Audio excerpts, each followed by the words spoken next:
wonderful home with two dedicated and loving parents, one of 5 brothers and sisters. A home where we as children were the focus of my parents' lives, where we regularly attended church, 2 Christian parents who did not drink, they did not smoke, there was no gambling, there was no physical abuse or fighting in the home. Basically, I was a normal person. I wasn't some guy hanging out at bars or a bum. I wasn't a pervert in the sense that, you know, people look at somebody and say, I know there's something wrong with them, and just tell.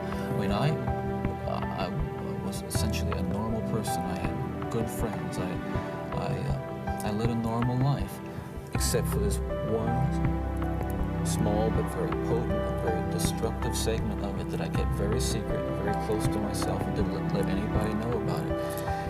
And part of the shock and horror for my dear friends and family years ago when I was first arrested was that there was no clue. They looked at me and they looked at the all-American boy. And it happened in stages, gradually. It doesn't necessarily, not to me at least, happen overnight. My experience with, I say pornography generally, but with pornography that deals on a violent level with the sexuality, is that once you become addicted to it, and I look at this as a kind of addiction.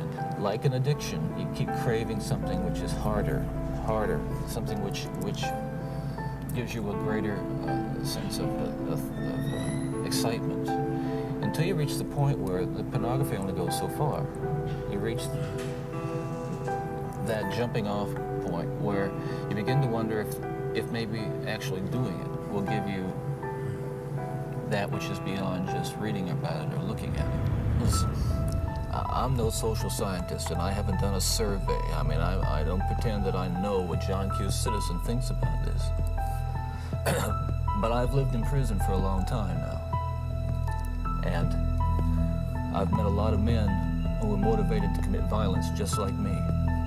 And without exception, every one of them was deeply involved in pornography, without question, without exception, deeply influenced and consumed by an addiction to pornography. There's no question about it. The FBI's own study on serial homicide shows that the most common interest among serial killers is pornography. Those of us who have been so much influenced by violence in the media, in particular pornographic violence, are not some kinds of inherent monsters.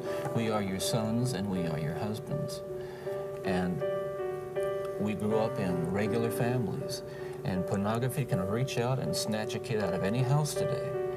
He snatched me out of my home. It snatched me out of my home 20, 30 years ago.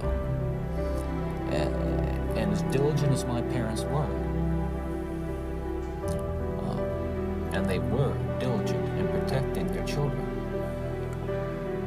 and as good a Christian home as we had, and we had a wonderful Christian home, there is no protection against the kinds of influences that are loose in the society that tolerate